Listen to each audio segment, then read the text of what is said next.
there is no motion here,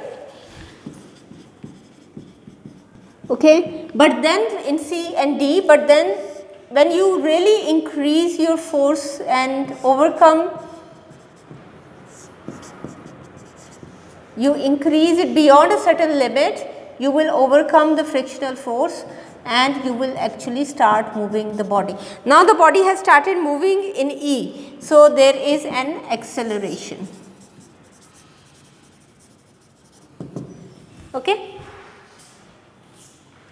Now when there is an acceleration, then the friction is not static anymore, right?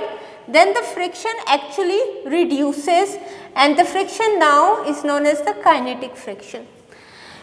You will have noticed this, for example, that once the motion starts, you know, you need to apply a very high force in order to overcome the friction, but once you have overcome it, then the motion becomes smooth and easier and you can reduce your force as well, right. So this is what we are talking about, and the friction in this case is represented by Fk. And so finally you reach a stage where the body starts moving with a constant velocity. That is just like driving a car. If you drive a car, you know that you need to take more effort or the engine power to start the car.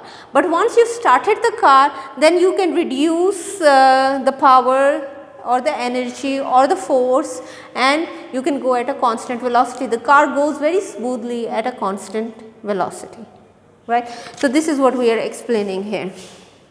So the next step is that you can now reduce the force that you have applied. You can come back to a lower force because you have already overcome the friction, and you can go smoothly with a lesser force with a constant velocity, and the friction in this case will be the kinetic friction, which is Fk,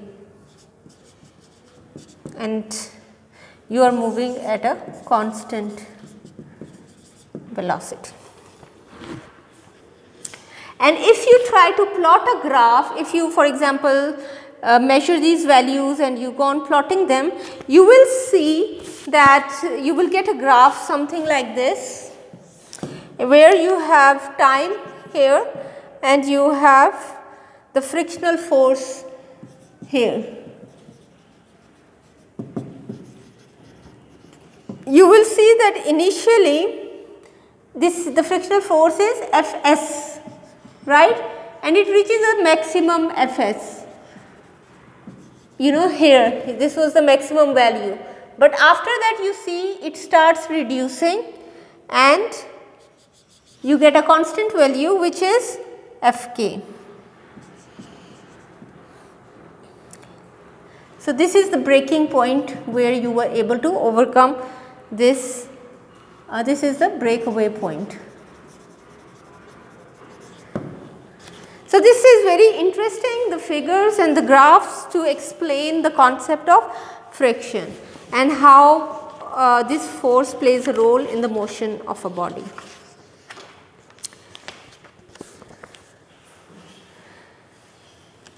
If you want to, this is what you know from everyday life, this is mechanics. If you want to go deeper into this and understand it, there is some explanation on the next page, where actually they have explained the frictional force is due to the atoms inside a material, inside a surface. That is why we have materials that are smooth and we have materials that are rough, and sometimes we cannot see them when we put two surfaces together. We cannot see it by our naked eye, but if we observe it more closely, let us say with a microscope, we will see that these bodies actually the two surfaces are not completely smooth and they have some rough edges, and therefore that is why it is difficult for them to move across each other.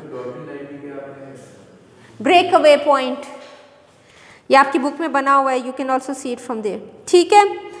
Okay, so there is an example in your book about the Alps. We have, these are very beautiful mountains we have in Austria and Switzerland. These are the same range, And these mountains, for example, if they are put on top of each other, you will notice that they will not exactly coincide with each other, right. There will be gaps and there will be regions that will not be able to move. So, this is just for analogy, right.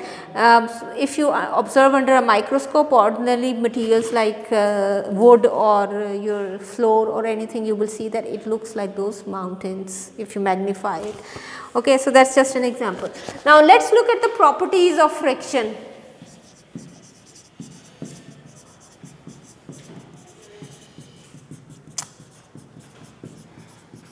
Okay. So, when we look at the properties of friction, we know that when a body is not moving, F is equal to Fs, they balance each other, right. That is the first property, and they are opposite to each other.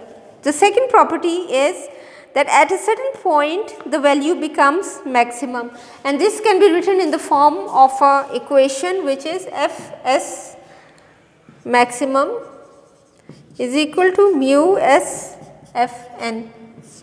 Okay. So, this is an equation which gives you the relationship between the frictional force and the normal force. Okay. And in this case, the mu is the quantity, it is a constant which is, you can get the values in tables, right, in your book, at the back of the book, and also there is a table given in this chapter as well. This is known as the coefficient of static friction, coefficient of static friction. Okay. And similarly, you can have a force,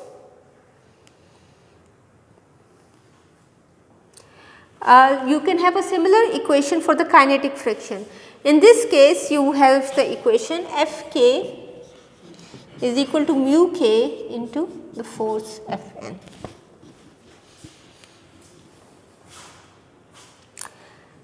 So, you can use these equations, and in order to use these equations we can consider an example, example 6.1.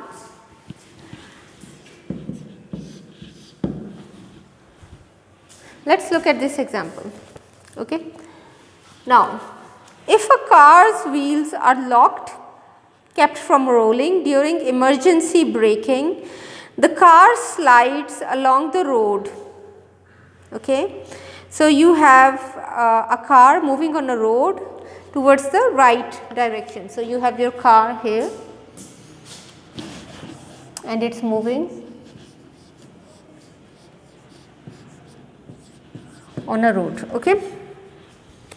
It is of course touching the road, right. Okay.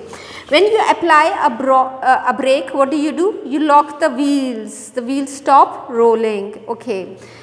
Now, when you do it suddenly, you know, emergency brakes, you even see that the wheels are destroyed in the process. You will see the rubber of the wheels being damaged and being flying off. And when such happens, you also see that on the road, if somebody comes with a very fast car and suddenly applies brakes, you will see there are marks on the road. These marks are known as skid marks, right. Okay. So, this is a phenomena that shows cold welding occurred during the slide. So, you have a term which is called cold welding. So, cold welding is also explained in the last page. Cold welding, you know what welding is. Welding means when you join two surfaces, right. Normally it is done with metals, okay. But for that you need to apply heat and the two surfaces melt together and they join together. Cold welding is just an analogy that you are not applying any heat, rather two surfaces are rubbing together so strongly that it looks like a weld, okay. So, anyway, that is the term here. So, the record for the longest skid marks on a public road was reported in this 1916 and so on. Okay, that is just for a reference. And now the question, let us look at what is the question. Assuming that mu k is equal to 0.60. So, you have been given the value of mu k is equal to 0.60. Okay. And the car's acceleration was constant during the braking. How fast was the car going when the wheels became locked? Okay, so let's try to understand this and solve this. So the displacement in this case is given to be 290 meters. The displacement is